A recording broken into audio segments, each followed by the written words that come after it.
Assalamualaikum warahmatullahi wabarakatuh. Selamat datang dan selamat berjumpa kembali di kelas lembaga keuangan. Sekarang kali ini kita membahas tentang pegadaian.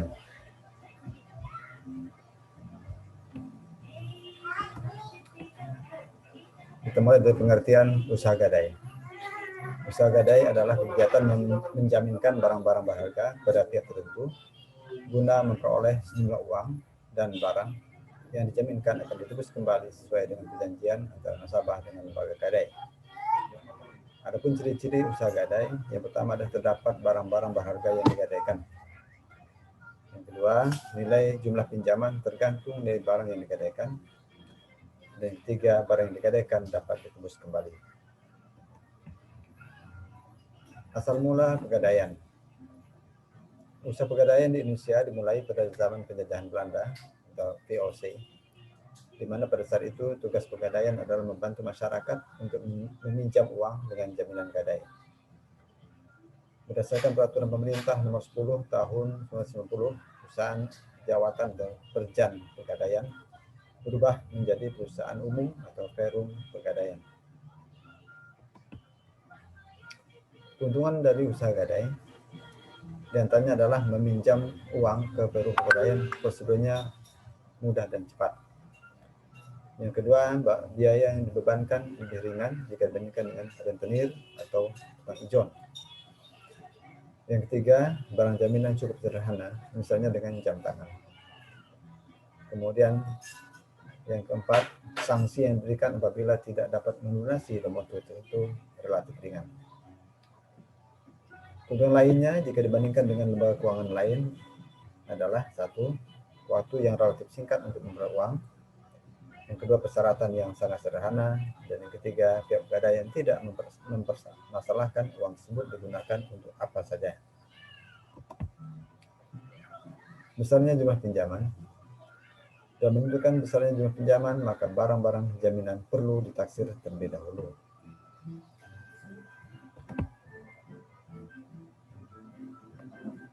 Berikutnya tentang barang jaminan. Jenis-jenis barang berharga yang dapat dijadikan jaminan oleh perum pegadaian adalah satu, barang-barang atau benda-benda perhiasan seperti emas, perak, intan berlian, mutiara, dan lain-lain.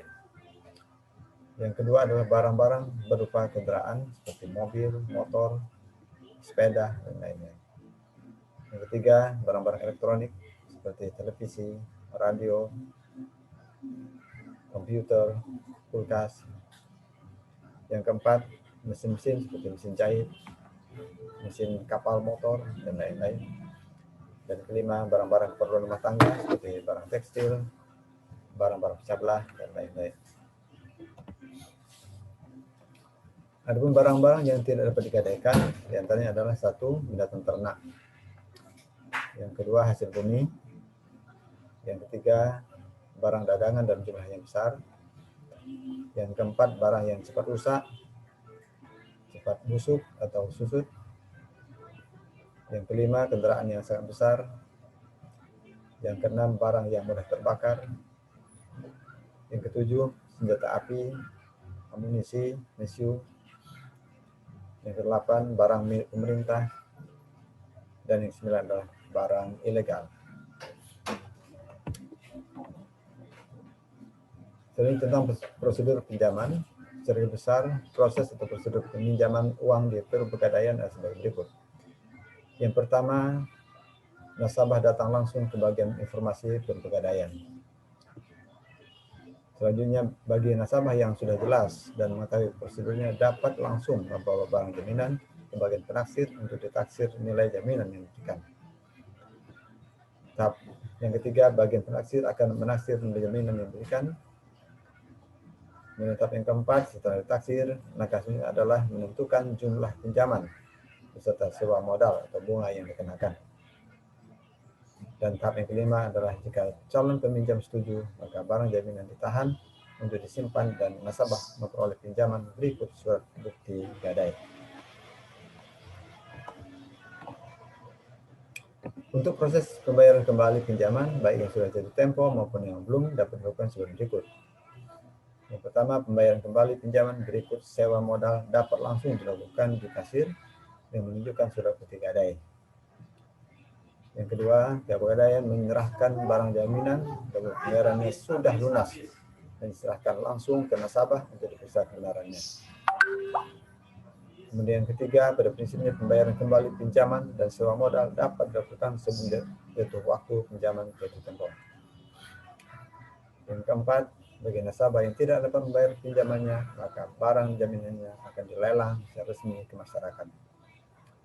Dan yang kelima, hasil penjualan lelang diberitahukan kepada nasabah, dan seandainya uang hasil lelang setelah dikurangi pinjaman dan biaya yang masih lebih, maka akan dikembalikan ke nasabah. Adapun kegiatan usaha pegadaian lainnya, antara lain satu, melayani jasa taksiran bagi masyarakat yang ingin menaksir berapa nilai real barang-barang berharga miliknya. Yang kedua, melayani jasa titipan barang. Yang ketiga, memberikan kredit, terutama bagi karyawan yang mempunyai penghasilan tetap. Yang keempat, ikut serta dalam usaha tertentu bekerjasama dengan pihak ketiga, misalnya dalam pembangunan perkantoran atau pembangunan lainnya. Demikian hal-hal yang berkaitan dengan pegadaian. Terima kasih.